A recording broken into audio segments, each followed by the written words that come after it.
पर सर के क्लास में हम लोग चोरी छुपे हिस्ट्री का क्लास, साइंस का क्लास पीछे बैठ के कर लिया करते थे। फी नहीं दिए थे। तो एक समय ऐसा आया था कि हम लोग डर गए थे, पता नहीं आगे क्लास कर पाएंगे नहीं कर पाएंगे, क्योंकि कुछ लड़कों ने नीचे बम पटक दिया था, शायद आप लोग को भी पता होगा। हम लोग इसी रूम में पैक हो गए थे डर से कि पता नहीं कहीं हम लोग जाएं कि हम लोग भी पिटा जाए। और जब बने तो कभी किसी गरीब के साथ अगर अन्याय हो रहा हो, एसपी से लड़ जाइएगा। समझ में आ गया? बाकी तो हम ही हैं। समझ में आ गया कि नहीं?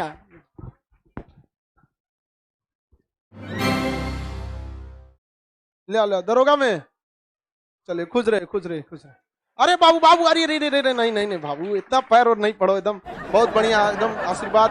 देखो भाई, दरोगा हो गया इल्वी, और ये भी, इसमें भी दरोगा और बीपीएससी। मिठाई लाया मेरा? हाँ, इसमें कोई कमी नहीं, बाद में आशीर्वाद देंगे, पहले मिठाई निकालते।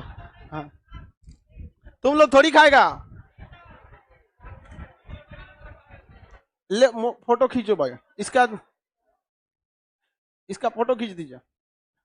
वैसे भी भाई यहीं से हम डाल देंगे। जरा वो ले लेगा, इससे ले लीजिएगा, रख दीजिए।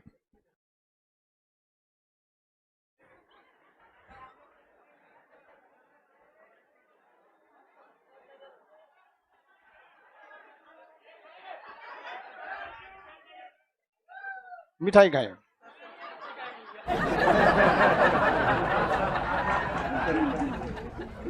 चलो भाई,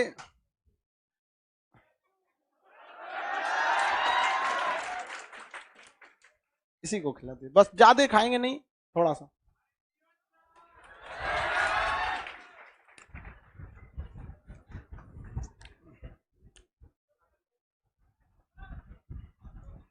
देखो, आप लोग के लिए मिठाई थोड़ी मिलेगा, सब भाई आपका रिजल्ट होगा आपको मिठाई मिलेगा, रिजल्ट नहीं होगा आपको मिठाई खुद लाना पड़ेगा, हम अपना थोड़ी खा रहे हैं। देखो, ऐसा नहीं है कि हमको मतलब मिठाई एक पेट भर के खाते हैं, लेकिन एक अपने आप में एक खुशी होता है कि आदमी इतना मेहनत करता है, गला फाड़ता है, रिजल्ट हो जाता है। चलिए, बहुत बहुत खुशी हुआ आप लोग को भी। इस सब को भी कुछ बताइए ताकि ये सब भी अपना अनुभव, क्योंकि हम लोग इसलिए लाते हैं क्योंकि देखिए, शुरुआत में कहा जाता है डॉक्टर से अच्छा तकलीफ किसको पता होता है? मरीज। तो अभी अभी ये मरीज है, बाकी अभी दरोगा बनने के बाद कितना को मरीज बनाएगा ही कोई ठीक। लेकिन देखिए बाबू, हम आपसे भी कहते हैं कि कभी भी आपके ऊपर वर्दी लगे, स्टार लगे, डीएसपी बनना है, छोड़ना नहीं है, दरोगा तक में आगे जाना है, उससे भी आगे। और जब बने तो कभी किसी गरीब के साथ अगर अन्याय हो रहा हो, एसपी से लड़ जाइएगा। समझ में आ गया? बाकी तो हम ही हैं। समझ में आ गया कि नहीं?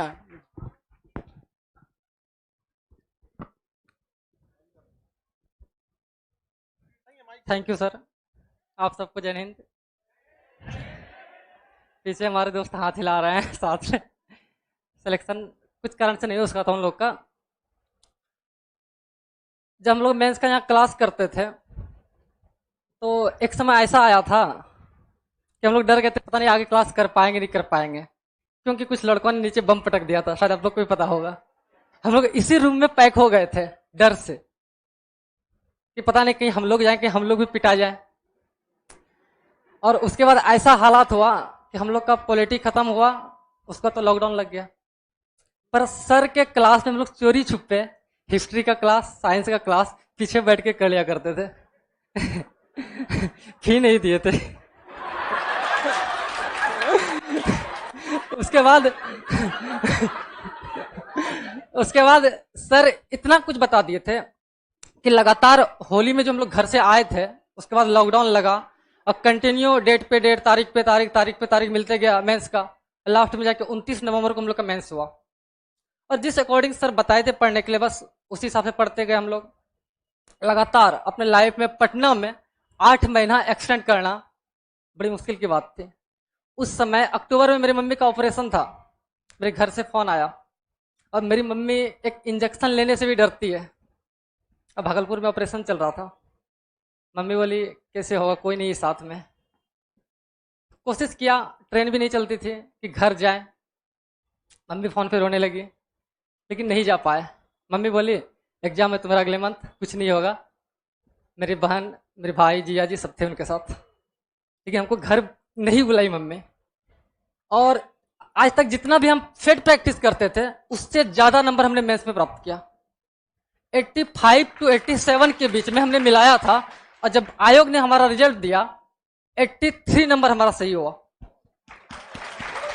और जिस टाइम हमारा रिजल्ट हुआ था कट ऑफ 70 प्लस था, कुछ याद नहीं आ रहा है।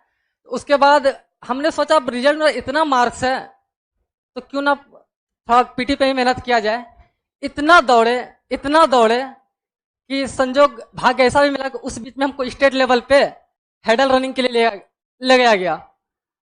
गांधी मैदान से कोई टीचर थे उनके थ्रू, और स्टेट लेवल पे मैंने सेकंड स्थान प्राप्त किया था 400 मीटर हेडल रनिंग में।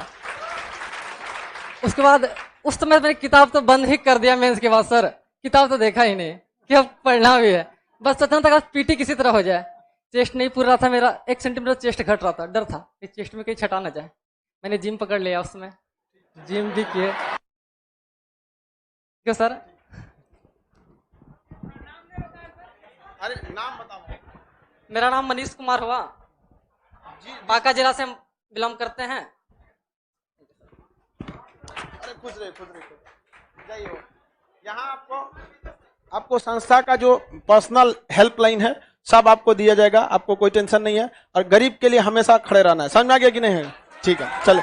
और आप बोले ना कि हमारा फीस नहीं दिए थे, हमें फीस नहीं चाहिए। हाँ, किसी गरीब के साथ अन्याय होते अगर उसके साथ न्याय कर दीजिएगा, हम समझेंगे मेरा फीस मिल गया। ठीक है? अच्छा, भाई लोग भी है सब इसका? अच्छा, उस अभी पढ़ाई मन से करना लोग, नहीं तो थुरैबो करेगा। वो फीस दिया सब कि नहीं? चले जाओ। हमारे पास कभी भी बाबू देखो, फीस एक सेकेंडरी चीज होती है। फीस लेना 2 कारण से बनता है। पहला कि भाई एक कोचिंग को रन करने के लिए एक खुद के बहुत बड़े एक्सपेंस की जरूरत पड़ती है। इसका आप इतना छोटा सा लॉज में रहते हो कि कितना खर्चा आता है, सोचिए ना, इतना का कितना आएगा, बहुत काफी आ जाते हैं सर। और ये दूसरा कारण ये है कि अगर आपसे फीस नहीं लिया जाएगा आप पढ़ाई को मजाक बना देंगे। लेकिन बहुत से कभी भी ये चीज नहीं हो सकता है कि फीस की कमी से खान जीएस से कोई लड़का वापस भेज दिया जाए।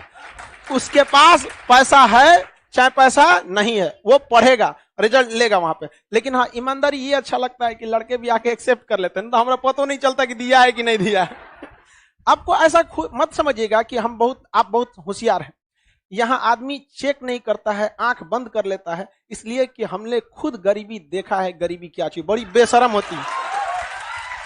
गरीबी इतना बेशरम दुनिया का कोई चीज नहीं है। उम्र का भी लिहाज नहीं करती है, 2-2 साल के बच्चों को रुला देती है। इससे बड़ा बेशरम कुछ नहीं हो। वरना जिस दिन कार्ड चेक करने लगेगा उस दिन कहां कोई घुस पाएगा। लेकिन कहते हैं कि नहीं भाई, किसी के यहाँ पे भी मान के चलिए अगर रिजल्ट हो जाता है, इससे बड़ा कुछ नहीं होता है। समझ में आ गया कि नहीं? चलिए आगे चलते हैं।